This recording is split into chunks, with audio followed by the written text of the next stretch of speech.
Balkan vilayetinde paxta yığım kampanyası batlanyar, paxta meydanlarında dinç günlerinde hem yığımçı köp bolup, olaryň ençemesi bu işe mecburi çekildi. Dinç günlerini paxta meydanlarında geçiren Balkanlılar vilayetin dürli büjet edaralarynyň işgärleri Azatlygyň yerli çeşmelerine görä olaryň arasynda Balkanabad şäheriniň Gumdagy Bereket, Gyzylarbad we Mahdumguly etraplarynyň tas ähli büjet edaralarynyň işgärleri bolupdyr. Hema çeşmeler büjetçileriň bu owa hojalygy işlerine gatnaşmagynyň tertibiniň entek keshisiz galyanlygyny belliýärler. Paxtanyň yığım narxy yığımçy büjetçileriň iş şertleri Henit häkimlik tarapyndan belgilenmedi diýip Balkanly çeşme aýtdy. Çeşmeler şu günler döwlet edaralarynda hem işgärleriň paxta yığıma goşan goşmagy hem de olaryň öz wezipe borçlaryny ýerine ýetirmegi üçin çäre görülýänligini aýdýarlar. Prokuraturanyň kadyýetiň işgärleri, kanun goraýjy edaralaryň ofisiýerleri we garabuldur täminlikçi işgärleri, sürüjleri we bagwanlary paxta ýygym üçin hakyny adam tutmaly edildi. Diýip Balkanyň kanun goraýjy edaralarynyň birindäki çeşme aýtdy. Türkmenistanda büjet edaralarynyň işgärleri paxta ýygmaga ýa-da özlerine derek hakyny tutulan ýygymçynyň işini tölemäge birnäçe ýyl bäri mejbur edilýär. Soňky aýlarda owa hojalyk işlerini maliýeleşdirmek talabyna hususy telekeçiler hem ýygy-ýygydan mejbur edilýär. Balkanyň ähli badyrlaryna telekeçiler hem paxta ýygymyny hakyny adam tutmak üçin 100 manatdan bazar komlara pul berdiler. Diýip Balkanly işe bir gurrun berdi. Balkan vilayetiniň häkimetleri paxta meydanlaryna has köp adam bermek we owa hojalyk işlerini iş güýji bilen öpçün etmek boýunça görýän çäreleriniň arasynda ýollarda polisiýa işgärleri, taksi sürüjülerinden pazalýarlar. Şu gün Bereket we Gyzylarbad paxta meydanlaryna goşant goşmak maksadyna ýol polisiýasy bu etraplary kesip geçýän Aşgabat, Türkmenbaşy awtomagistral bilen gatnaýan taksiçilerden 50 manat meçberini pas almagy ýola goýdular. Sürüjüler Gyzylarbad gözegçilik nokodyny paxta üçin 50 manat pas berse, postdaky ýol polisiýa öz goly bilen belgi goýup kiçik kagazy berýär. Bereket gözegçilik nokodyna hem 50 manat alınsa sürüjülere kagazy berilýär. Olardan vilayet çägine başga pul sorulmaýar. Günüň dowamyny bir sapar pul alınýar. Diýip Balkanly ýaşaýjy gurrun berdi. Balkan vilayetindaky çeşmeler şeýdi paxta meydanlaryndaky hatyly ýygnamak üçin ýeterlik iş güýjüniň öpçün edilýänligini aýdýarlar. Emma paxta meydanlarynda muht iş güýji hem ulanylýar. Azatlyk bilen anonimlik şertinde söhbetdeş bolan Balkanly polisiýa işgärleri dürli administrativ beýdüzgünçilikler sebäpli saklanan adamlaryň hem paxta ýygýanlygyny habar berdiler. Olaryň arasynda içerki migrantlar hem bar. Türkmenistanyň dürli ýerlerinden barıp Balkan vilayetinde zähmet çekken we dokumentleri düzüp bolmadyk Türkmenistanlylar saklanýar we paxta ýygyma alınıp gidilýär. Mundan öň Balkanyň büjet işgärleri awatlaýyş we otaq işlerine gatnaşmaga mejbur edildi. Mugallimleriň tas ählisiniň muht iş güýji hökmünde mejburi işlere çekilenligini Azatlyk radiosyna geçen aýda ma'lum boldy. 1-nji ýylda bolan bu ýagdaý umumy bilim berýän orta mekteplerde bilim we terbiýeçilik işgärleriniň 45 günlük kanuny zähmet dinç alyş mövsüminiň başlanan wagtyna gabat gelipdi. Türkmenistan paxta önümçiliginde mezuri zähmeti ulanýanlygy üçin ýyllar boýy tanqid edilýär.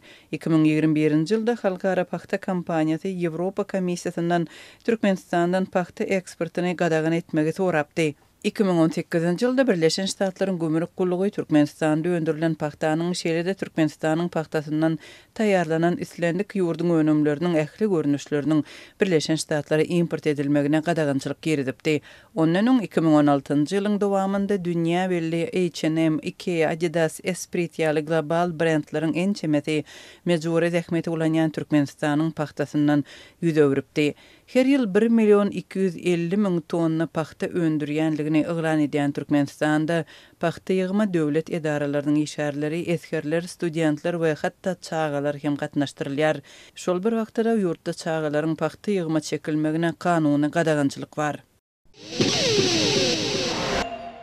Türkmenistanyň raýatlarynyň Belarusyň üstü bilen Polşanyň ýa-da Türkiýanyň üstü bilen Bolgariýanyň serhetlerini bir kanuny kesip geçip hasamatly durmuşyň gözlegini günübatar Ýewropa ýurtlaryna aşmaga çalışma bilen bagly wakalar köperýär. Azatlyk radiosynyň habarçysy türkmen migrantlarynyň Ýewropa ýurtlaryna bir kanun daşalmany guramalashdyrýan bir toparyň agdasy bilen gurrundaş bolmagy başardy. Bu söhbetdeşiň üstü bilen ýüze çykarylan täze maglumatlar Ýewropa ýurtlaryna käbir türkmen raýatlarynyň gatnaşmagyna migrant gaçakçylygy bilen meşgullanýan guramaçylykly toparlaryň hereket edýändigine işaret edýär. Bir bosquny Belarusyň üstü bilen Polşanyň döwlet serhedinden geçirmegi, ondan aňry Awstriýa çenli daşamagyň bahasy $3000. Diýip habarçymyzyň söhbetde şaýdýar. Men geçen ýylyň ahyrlaryndan bäri adından 25 Türkmenistanlyny Ýewropa ýurtlaryna geçirdim. Migrantları Belarusyň çäginden Polşa döwletine geçirmek gataň zat. Belarusyň migrasiýa gullugy Ýewropa ýurtlaryna barýan bosqunlary saklaman, gaýtam,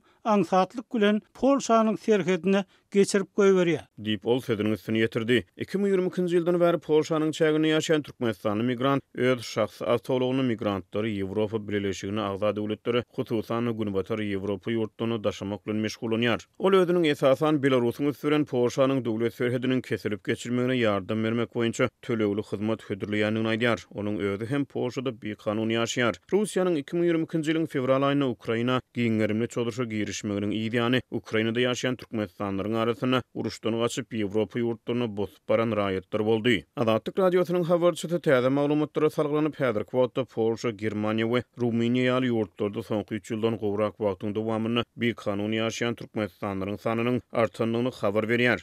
Ýewropa Birleşigine agza ýurtlarda resminamasy ýaşamaklyk kyn bolsa-da watana dolanmak islemeýän türkmenistanlylar bu ýurtlarda galmagy dowam etdirýärler. Diýip Ýewropada ýaşaýan türkmenistanly migrantlardan habarly beýleki bir söhbetdeşim daýdýar. Ukraina uruşynyň başlamagynyň ideýany hususan Polşada ýaşaýan türkmenistanlylar barada habarlar ýygjamyş başlady. Bu ýurtda türkmenistanly raýatlardan ibaret käbir guramaçylykly toparlaryň bir kanun migrant gaçakçylygy bilen meşgullanmagy bilen bagly maglumatlar resmi habarlarda peýda bolup başlady. Polşanyň serhed gullugy 2024-nji ýylyň mart aýyna çenli Polşada migrant gaçakçylygy bilen meşgullanýan 15 türkmenistanly raýatyň tutsak edilendigini habar berdi. Olar Belarusyň üstüren Polşanyň döwlet serhediniň kesilip geçirmegine ýardam berýän halkara guramaçylykly jinaýat toparyna agzalykda aýyplanypdyrlar. Bu topar ekskluziv görnüşde türkmen raýatlaryndan ibaret bolup, olar bir kanun migrantlary daşamakda ýol başçy ýa-da sürüji hökmünde hereket edýärler. Diýip şonu Polşanyň serhed gullugy beýanat beripdi. Şonu serhed resmileri bu toplaryň Belarus uğru boýunça hereket edýänini aýdypdy. Serhed gullugynyň beýanatyna görä bir kanun daşalýan migrantlar öz ýurtlarynyň Russiýa ýa-da Belarusa baryp ol ýerden Polşa Belarus serhedine daşalýarlar. Ol ýerden olar piýadalap barlyk geçiriş nokatlarynyň sowlup Polşa döwletiniň araçagyny bir kanun ketip geçýärler. Polşa serhedine ýam guramaçylar garaşyp durýan ekeni, olar bir kanun migrantlary kabul edip awtowlugy Germaniýa we Günbatar Ýewropa ýurtlaryna ýany ekeni. Ýatdasak bu habaryň ideýany 2024-nji ýylyň iýul aýynda Polşa döwletiniň Türkmenistanyň öz şäherine türkmen konsullugynyň ýa-da wekilhanasynyň açylmagyny haýyş edendigi ma'lum bolupdy. Adatlyk radiosynyň habarçysy bilen söhbetdeş bolan Türkmenistanyň bir kanun migrant özüniň baş maksadynyň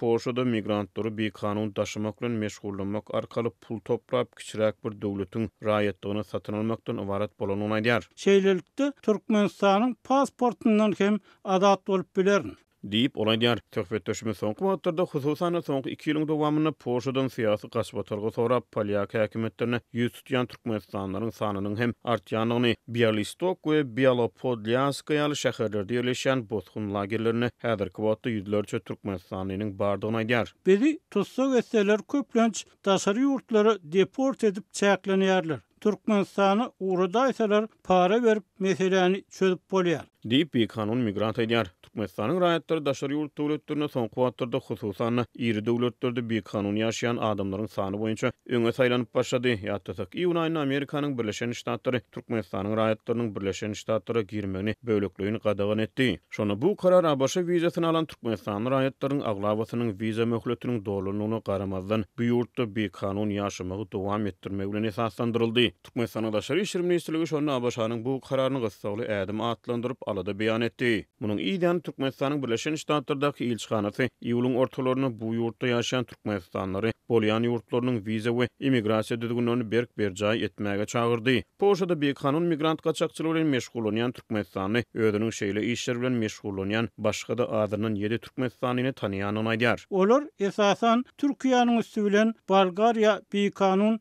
migrant taşıyarlar. Bolgariýa we Ruminiýa ýaly ýurtlardan migrant geçirmek kynynal. Deyip olay diyar. Migrant kaçakçılığı bilen meşgullanyan Polşol Türkmen Bolgariýanyň üstüren migrant taşıyan ýedi ýyldaşyny hem ödüniň ýakynan tanaýanyny, olar bilen birlikde iş alyp barýanyny aýdýar. Olar Telegram we Facebook ýaly sosial torlardan mahabat ýaradyp müşteri çekýän ekeni. Adatyk radiosyň maglumatlary boýunça Türkmen hökümetlerinden resmi tesbir alyp bilmeýär. Türkmenistanyň hökümeti öýdür aýatlarynyň halkara syýahatini çäklendirmekde tanalýar. Men öz ýanym bilen başga da iki Türkmenistanlynyň bu biznese girmegine sebäp boldum. Her wagtda 7 adamdan ibaret agdyr komandamyz bar. Deyip Ýewropada bir kanun migrant kaçakçılığı bilen meşgullanýan Türkmenistany gurrun berýär. Balkan sewtini daşary ýurtlarda işleýän ýakynlaryny, enatalaryny, ogul gyýyllaryny, dogonlaryny hamala pul tapıcı kural hükmünü ulanyan adamlar. Bozulyan maskallar barada aladalar güýçlenýär diýip Azatlygyň yerli habarçysy habar berýär. Azatlyk bilen anonimlik şertinde gurlaşan çeşme soňky wagtlarda bu hili ýagdaýlara köp şaýat bolýanyny, toýda, märekede, zähmet migrantlarynyň maskalaglary, aňyrda işleýän adamlaryň akwaly barada barhaken gurrun edilýändigini aýtdy. Ýaşlaryň ömrü daşary ýurtlarda Türkmenistanda galan ýakynlaryny eklemek bilen geçýär.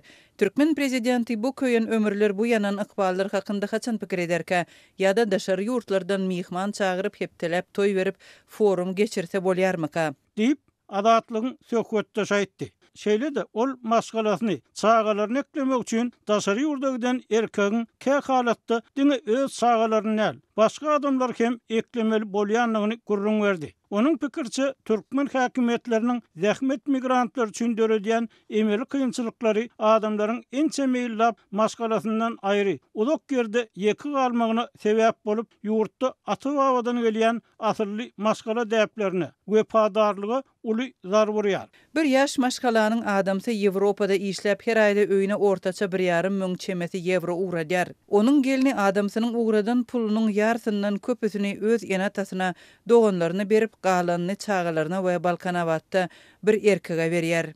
Diýip çeşme aýtdy. Onuň tasdiklamagyna görä, adamsynyň iýberýän puluny öz göwün islegine görä harçlaýan geliniň gaýynlary bu ýagdaý bilýär. Ýöne dymmagy mezur bolýar. Sebäbi gaýynlary adamsyndan aýralykda ýaşaýan maşgalanyň maliýe, durmuş meselesine goşuljak bolsa gönümel öz islegini açyk aýdýan gelinler hem azal. Çağalary bilen galan aýallaryň arasynda men näme deýin? Ogluňuz 3 ýyl bäri daşary ýurtda, dinimiz hem 4 aýdan köp aýalyňy ýeke goýup sapara gitme diýipdir. Gelsin meniň zerurlygymy kanagatlandyrsyn diýen ýaly sözleri gaýynlaryna göne aýdýan gelinler hem köpeldi. Diýip çeşme aýtdy. Anonimlik şertinde gurlaşan ahyrly migrant aýraçylygyň maşgalary sözüň dolu mansyny bodýanlygyny, çağalary ýetim oýanlygyny tasdiklap şeýle diýdi. Meniň özüm ýetim oldum. Ejem bilen kakam ýaş çağakam aýrylşdy. Indi oglumam ýetim bolýar. Türkiýeге gaýdyp maşgalamy ýitirdim. Bir çağaly gelinim ejem doganlarym bilen kwartirant ýaşaýan jaýymyza sygman. Ahyr aýrylşmak kararyna geldi. İşsizlik, barha köp adamy ýurtdan aýryan zähmet migrasiýasy diňe maşgalaly adamlar däl. Henir öýlenmedik, durmuş gurmadyk ýaşlar hem kyn ýagdaýlara salýar diýip Azatlygyň çeşmeleri aýdýar. Ene atasyny jiglerini eklemek üçin gidip 10 ýyl golay ýygyna gelmän ýören oglan gyýlar bar. Emma ogly ýa-da gyýdy Türkmenistana gelip durmuş gurmak isleýänini aýtsa, oglum gyýdym ýene 1-2 ýyl sabr et, iniňi okuwy ýerleşdireli, öýmede uloldoly, gyýjygyňy durmuşa çykarmaly, toý etmeli diýen ýaly dürli bahanalar bilen saklayan çağatyny pikirinden dändirýän ene atalarken diýip Azatlygyň söhbetde aýtdy. Onuň öz tanıyan adamlarynyň durmuş, ýaşaýyş şertlerini salgylanyp aýtmagyna görä, daşary ýurtlarda işleýän ýaş türkmenleriň bir toparynyň şahsy durmuşy tassan ýok. Hosarlary olary hamala pul gazanýan robot hökmünde garaýarlar. Adamlar daşary ýurtdaky çağalarynyň uğradan puluny maşyn satyn alyp binýärler, öý jaý satyn alýarlar, beýlik çağalaryny okuwy ýerleşdirmek, öýürmek, öýlü jaýly etmek baş plana durýar. Daşary ýurtdaky hamala gul ýaly eger öýlenjek diýse, planım öýlenip iş tapman daşary ýurda gitdi. Gelini erkekler bilen ýatyp turup gelip ýör. Sen öýlenirsiň, hezirini goňşular görür, işe bir oglum diýýärler. Çeşme her toyda, märekede daşary ýurtdaky oğullar barada soralyan aýarlaryň berýän jogaplaryny, edýän gurrunlaryny eşitýänligini, olaryň köpüsiniň entek daşary ýurtda işleýän ogluny öýürmek niýetiniň ýokdugyny belläp, garyplygyň adamlary hayır işleri soňa goýmagy, günah işleri baş goşmagy itekleýänligini öňe sürdi. Türkmenistanda bal akıp duranda hiç kim daşarı yurda gitmezdi. Enin hassa pensiyası dermana da yetmeýär. Sen yekece dayancımız diýen. Deyip 40 ýaşly ogly Türkiýede işleyen ene Çeşmenin sözlerini öz misalyna tasdik etdi we Keniz ogluny öýermek niýetiniň ýokdugyny, özi ýaly karara gelen ene atalaryň kändigini aýtdy. Şol ilkinji edek okuw variant çağılardan okuw kitaplaryny öz hasabyna satyn alyp mektebe getirmek talap edildi. Azatlyk radiosynyň çeşmeleri Tejen şäheriniň we Ahyl vilayatynyň etraplarynyň orta mekteplerinde öňe sürülen bu talap barada habar berýärler. Ahyl vilayatynyň Tejen şäherinde we etraplarynda ýerleşen orta mekteplerde sınıf mugallimleri çağılaryň enatalaryna birinji sınıf üçin zerur kitaplaryň ýokdugyny aýtdylar. Şu ýyl 1-nji sentýabrdan 1-nji sınıfy barmal çağalaryň howsarlaryna kitaplaryň ýokdugy aýdylýar. Eger çağaňyza bilim gerek bolsa, Aşgabatda ýerleşen kitap we kanselyariýa dukanlaryndan kitap satyn alyň diýip maslahat berilýär. Deyip Çeşme 18-nji awgustda gurrun berdi. Akbogda etrabynyň mekteplerinde hem 1-nji klasa barýan çağalar üçin zerur kitaplary ýok. Ahyl vilayatynyň Akbuğday we Buğdayly etraplaryna değişik mekteplerde hem çağalar kitapsyz, olar mektebe gelip boş oturup wagtyny geçirmeli bolarlar. Dip mektep mugallim aýtdy. Tejenin bilim edaralarynyň birindäki Çeşme enatalardan bu talabyň zerur kitaplaryň ýokdugy sebäpli edilýänligini belläp, bilim ministrligi tarapyndan üpçün edilenden soň kitaplaryň okuwçylara muht paýlanjakdygyny aýtdy. Azatlyk radiosy Ahyl vilayatynyň bilim edaralaryndan we bilim ministrliginden bu ýagdaý barada resmi tesbir alyp bilmedi. Hem azatlyk bilen anonimlik şertinde söhbetdeş bolan bilim işgärleriniň sözlerine görä bu ýagdaý diňe Ahyl vilayatyna şol sanda Tejen şäherine degişli bolman kitap yetmezçiligi beýleki vilayatlaryň şol sanda paýtagtyň orta mekteplerinde ýeti problema bolmagynda galýar. Türkmenistanyň döwlet mediasynda çap bolan maglumatlara görä 2025-26-njy okuw ýylynda ýurdun orta mekteplerine 142 miňden gowrak çağanyň 1-nji sınıfa barjagyna garaşylýar. Hususan da täze okuw ýylynda 142.698 okuwçynyň bilimli markaly notebook bilen üpçün ediljegi hökümetiň 20-nji martda geçiren maslahatynda ma'lum edilipdi. Türkmenistanda 1-nji sınıfa barýan çağalara prezidentiň adyna notebook sowgat bermekde we ençimelbäri dowam edýär. Emma geçen ýyllarda her bir çağa şahsy ulanylşa berilýänligi aýdylýan bu kompýuterleriň okuwçylara diňe görkezlenligi, emma öýlerini alyp gitmäge we hatda klassda ulanmagy ruhsat edilmänligi ýaly ýagdaýlar köpçülüge ma'lum bolupdy. Türkmenistanda hökümetiň ilmiň we bilimiň ileri tutulýanlygyny aýtmagyna garamazdan bilim wekilleri iş ýüzünde anyk ädimleriň göze ilmeýänligine, tersine pudagyň üpçünçiliginiň barha gowşaýanlygyna ünsi çekerler. Büdjetden bölünip berilýän terişdanyň kemeldilmegi dowam edýär. Ýurdun tebii aýlyklaryndan gelýän gizdejiler ilatyň zerurlyklaryny yaramayan kaşan binalary kurmak üçin ulanylýar. Halka zerur bolan medisina, bilim, ilim, vilayatlary paýtagat bilen baglaşdyrýan otly, uçur aragatnasy ýaly meseleler çözülmeýär. Dip Çeşme aýtdy. Ahally çeşmeler mekteplerdäki kemçilikleriň udaga çeken düýpli meseledigini belläp, munyň bilim edaralarynyň maddi ýagdaýyny gowlandyrmak üçin döwlet tarapyndan ýeterlik alada edilmezligi bilen çäklenmän korrupsiýa bilen hem bagladygyna ünsi çekerler. Mektep direktoryny işden boşadanyň bilen ýok kitaplaryň öz-özünden döremejegi we meseleleriň çözülmejegi düşünükli. Paýtagyň bilim müdürliginden welaýatlary barlyk üçin gelýän inspektorlar mektebiň müdürlerini gorkudyp mektebiň mugallimlerinden pul ýygnaýarlar, paralyp hiçlik kemçiligiň ýokdugy barada netije çykarýarlar. Dip ahally bilim wekili aýtdy. Halkara guramalarynyň hasabatlarynda dünýäde iň korrumperlenen ýurtlaryň hatarynda agzalýan Türkmenistanda korrupsiýa bilim ulgamynyň ähli derejelerine ornaşyp, para peşkeş çağılar baglaryndan başlanýar. Ukrainanyň prezidenti Volodymyr Zelenski we Ýewropa liderleri aktamna gepleşiklere taýýarlanýan mahaly Russiýa Ukrainadaky nişanalary şol sanly Harkivde bir ýaşaýyşyny zar vurmagy dowam etdirýär. ABC prezidenti Donald Trump bilen geçiriljek gepleşiklerden birnäçe sagat ozal Harkivde edilen hüjüm 7 adamy şol sanly 2 çağany öldürdi. Adyndan 20 adam şikestlendi. Ölenleriň arasyna 1,5 ýaşly gyz we 16 ýaşly oglan bar. Şikestlenenlerden iň ýaşy 6 ýaşly diýip Harkiwyň häkimi Ihor Terekhov aýtdy we şäherde bir günlük ýasaglan etdi. Men gözlerimi açıp partlamalary gördüm. Hem zat üstüme ýykyldy diýip binadaky bir ýaşaýjy Anna Azat Ýewropa Zat radiosynyň Ukraina gullugyny aýtdy. Meniň çagamyň üstüne penjere ýykyldy diýip ol sözüniň üstüne ýetirdi. Zaporojye şäher hem Rus zarbalary bilen uruldy. Azynyň 3 adamyň ölenigi habar berildi. Meniň aýalym Pahir giýjek smenada işleýärdi. Onuň tutuş tüňü sandyraýardy diýip bir ýaşaýjy Azat Ýewropa Zat radiosyna aýtdy. Men munyň nähili stres bolanyny gödüňüne getirip bilýärin. Bu ören aýlyganyş diýip ol sözüniň üstüne ýetirdi. Rus dronlary Ukrainanyň Odessa sewitine de zar burdy. Ýöne wepat bolan ýa-da şikestlenen adamlar barada habar verilmedi. Russiýa Trump bilen Rus prezident Vladimir Putiniň Alyaskada geçiren duşugynyň 3 gün soňra howa zarbalaryny urdy. Trump gepleşikleriň dowamyny parahatçylyk ugruna uly öňe düşlügün gazananyny, ýöne hini jikmejiklikleriň çözülmelidigini aýtdy. Günüwatan media terişleriniň tasdiklanmadyk habarlaryna görä, Russiýa Ukrainanyň Donbassdan öz goşunlaryny ýyda çekmeginiň öwedini Zaporojye we Kherson sewitlerine frontçylygyny doňdurmak tekliplerini ileri sürüpdir. Zelenski territoriýalaryň berilmegini aradan aýyrýar. Bu Ukrainada ören ynjyk mesele bolup durýar.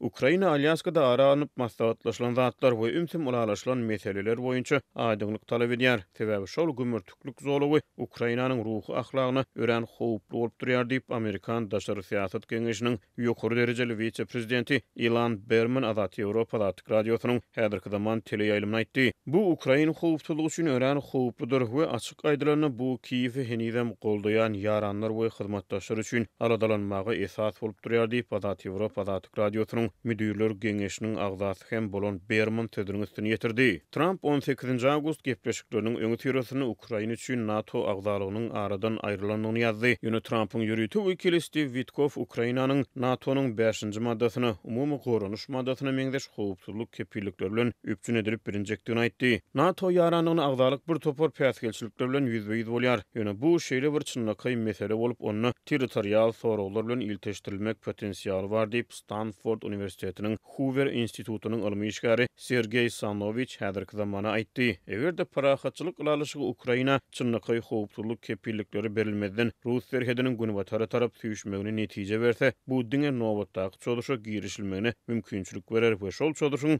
Trumpyň prezidentlik möhleti hini tamamlanmanka amala aşyrylmagy gaty mümkinlik bol sözüniň üstüne ýetirdi. 18 awgustda geçiriljek gepleşiklere Trump, Zelenski, NATO'nyň başlygy Mark Rutte, Fransiýanyň prezidenti Emmanuel Macron, Britaniýanyň premier ministri Keir Starmer, Germaniýanyň kansleri Friedrich Merz, Italiýanyň premier ministri Giorgia Meloni we Finlandiýanyň prezidenti Alexander Stubb gatnaşar.